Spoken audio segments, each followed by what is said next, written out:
Hi guys, I accepted a challenge from the Economic Ninja. I don't know how many of you have heard of him or if you've even watched him, but he is a really cool guy. Calls himself just a dude with a bro hawk and a dream. He mostly talks about economic things, but he did do a video encouraging us to do 10 videos in a row for 10 days at 8 minutes long to help us grow our channel. This is my sixth one. However, could technically be my seventh.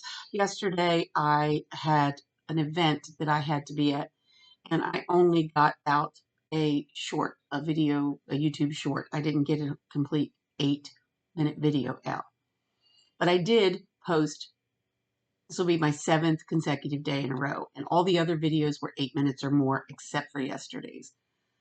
So today's video, I just want to talk about something that I had to deal with today. I was really, really annoyed, I got to tell you. I was a pissed off Patty, to be quite honest. I have had a certain insurance company for my cars since 2007, and I've never had any problem at all with them. Of course, I've never had any accidents or any kind of anything that I needed to turn into the insurance company, so it's not a huge deal. But over the summer, I got a letter from them stating that there was a lady, a young lady, and I won't give her name. She's in her early 20s that lives, and they assumed that she lived in my home. She actually lives in a little apartment here on the property, separate from my home. We have our addresses are A and B. So I'm A, she's B, no big deal. So they sent me a letter, my auto insurance, stating that it looked like she lived with me and they were going to add her to my insurance. This immediately sparked a little bit of anger in me. I thought, how dare they just assume that they should add somebody just because she lives in the vicinity, okay? So they told me in the letter, to give them a call if this was not valid, whatever, blah, blah, blah, blah, blah. I called them. This was in June or July. I can't remember exactly.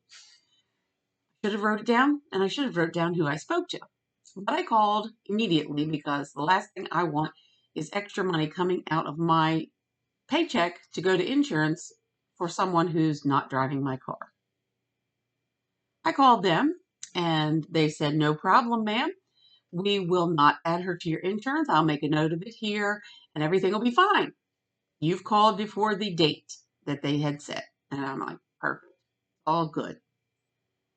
And we all live busy lives. So I got busy and things, were going on. My insurance they actually added her in August. Now, I don't know about you guys, but our insurance, our car insurance has been going up steady for the last probably 2 years.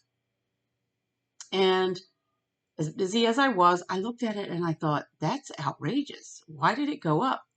But then I paid it and I kind of went on. I mean, I'm guilty of that. I feel bad about it, but I'm guilty of that. So I paid it that 1 month and it was over $300. It had normally been around $190. So I thought that is a huge hike. The next month, I thought, well, maybe it'll go down. Maybe it was like the end of, I don't know. I was making up excuses and didn't want to take the time to actually look into it. So the next month, I get a bill for $270. And I thought, this is crap, right? What is going on? Because that's nearly, what if it was 190, $80 higher than it should be. So finally took the opportunity to give them a call today. Yes, it is Sunday, but I did call them.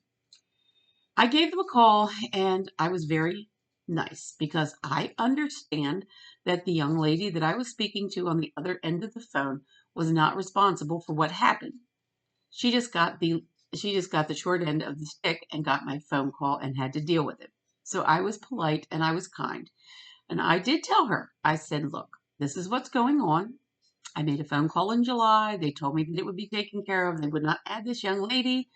I said she doesn't live here and she's not related to me. She just lives on the property. Okay. I said, I need her taken off. Yes, ma'am, we will look into this. So she puts me on hold. It took me over half an hour to get it straightened out. She puts me on hold and she comes back and she asks me all these questions. I'm like, look, not my daughter. It's nobody that lives in my home. This person will not be driving my vehicle. And then I asked, when did you guys start doing this? Oh, she said, we've always done this. It's just it never affected you before. And I thought, I've been with you since 2007. People have come and gone and lived in that little apartment across the way for years. They never once tried to put them on my insurance. This is the first time that that happened. And I thought to myself, well, can you explain? I asked her, can you explain to me how you determine this? Well, we have several factors, she said. We have, I'm guessing it's AI. I don't know for sure, but there are feelers out and they assess risks. And because this young lady lived on the property, they assumed that she would be at risk to drive my vehicle and wouldn't be insured. So they took it upon themselves to insure her on my policy. I did tell her, I said, I am really angry right now. I said, I'm extremely angry. I did explain.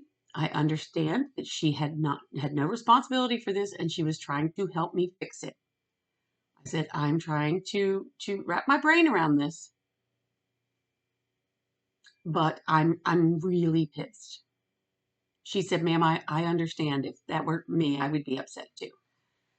I said, in this economy, every single dime counts. Every dime counts. And that $80 I pay monthly, that $80 a month could mean groceries. How many people are you doing this to? So I spoke to my sister.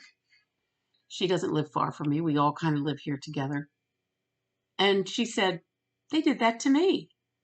I said, are you kidding me? She said, no, they put my granddaughter on my insurance. We don't live in the same house. But as soon as she turned 16, they put her on my insurance.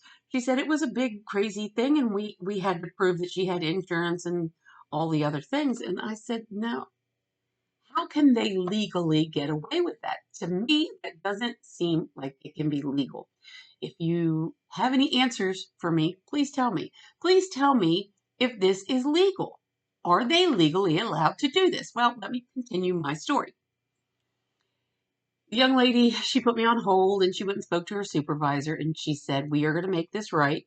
And it made me very happy because, again, I'd never had any problems with this insurance company before. Excuse me. So I had to stay on hold for all this amount of time. And then she said, we are going to send you an email and I need you to open it and I need you to e-sign this document. This document states that this young lady does not live at your house and will not be driving any of your vehicles. And if she does drive your vehicles and she has an accident, we are not responsible. And I said, I promise you, this young lady, will never be driving my vehicle. She kind of laughed and she said, well, I sent the email. Please e-sign it and send it back. Within minutes, we had that taken care of. And then they prorated and refunded me my money. Therefore, I don't have a payment this month. The not payment made me happy, but struggling the previous 2 months to pay more than I should have been able, than I had budgeted for, really made me angry. If you've had this experience, can you share it with me? If you know, if it's legal, please share it with me. To me, this doesn't seem right. Anyway, your input would be wonderful. I would like to know how you feel about this. I would like to know if you've had any experience. And I hope you guys have a great rest of your day. And I'll see you in the next video. Thank you.